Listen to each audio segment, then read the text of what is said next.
Topik selanjutnya adalah hukum objektif dan hukum subjektif. Hukum dapat dibedakan menjadi dua, hukum objektif dan hukum subjektif. Hukum objektif ialah peraturan yang mengatur hubungan hukum antara sesama anggota masyarakat. Hubungan antara anggota masyarakat disebut hubungan hukum, sedangkan masing-masing anggota masyarakat yang saling berhubungan disebut subjek hukum.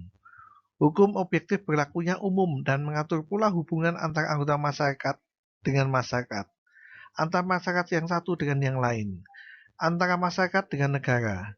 Jadi hukum objektif adalah hukum yang berada di dalam suatu negara yang berlaku secara umum bagi seluruh masyarakat dalam suatu negara, yang mengatur hubungan hukum antara dua orang atau lebih.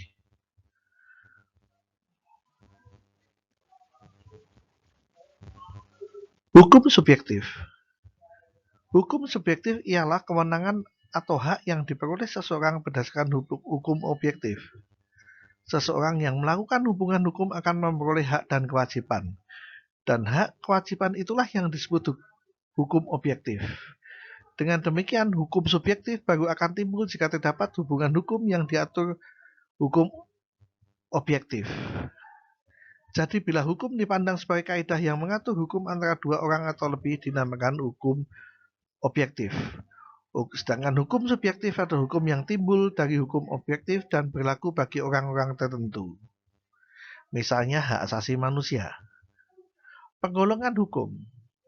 Berdasarkan sumber formal, hukum dapat digolongkan menjadi hukum undang-undang, yaitu hukum yang tercantum dalam perundang-undangan. 2. Hukum kebiasaan dan hukum adat, yaitu hukum yang berbentuk peraturan kebiasaan dan adat. 3. Hukum jurisprudensi, yaitu hukum yang terbentuk karena keputusan hakim. 4. Hukum traktat, yaitu hukum yang ditetapkan oleh negara-negara peserta perjanjian. 5. Hukum perjanjian, yaitu hukum yang dibuat oleh pihak-pihak yang mengadakan perjanjian. 6. Hukum ilmu atau doktrin, yaitu hukum yang bersumber dari pendapat para ahli atau hukum yang berasal dari doktrin. Berdasarkan isi atau kepentingan, hukum digolongkan jadi hukum privat, yaitu hukum yang mengatur kepentingan pribadi. Misalnya hukum perdata, hukum dagang, hukum publik, hukum yang mengatur kepentingan umum dan publik. Misalnya hukum pidana, hukum tata negara, hukum acara pidana, hukum internasional publik. Lalu berdasarkan kekuatan berlakunya dibagi menjadi dua, hukum memaksa dan hukum mengatur. Hukum memaksa atau imperatif, yaitu kaidah hukum yang tidak dapat dikesampingkan oleh para pihak dalam perjanjian.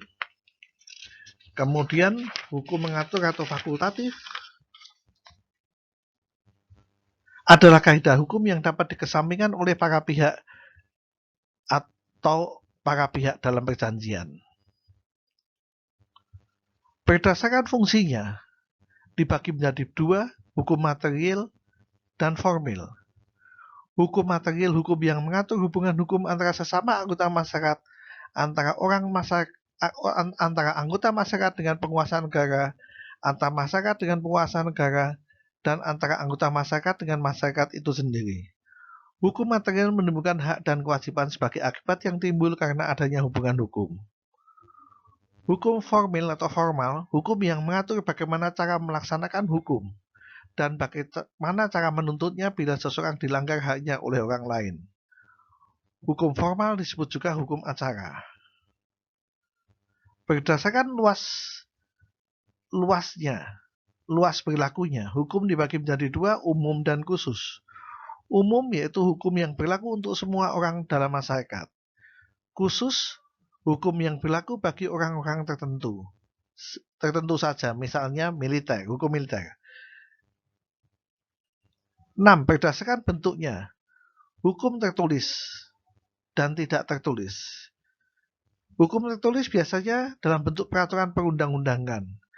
Dibedakan menjadi dua macam, yaitu hukum tertulis, yaitu hukum tertulis yang dikodifikasikan, dan hukum tertulis yang tidak dikodifikasikan. B. Hukum yang tidak tertulis. Ada kaidah yang hidup dan diyakini oleh masyarakat serta ditaati berlakunya sebagai kaidah hukum. Disebut juga hukum kebiasaan.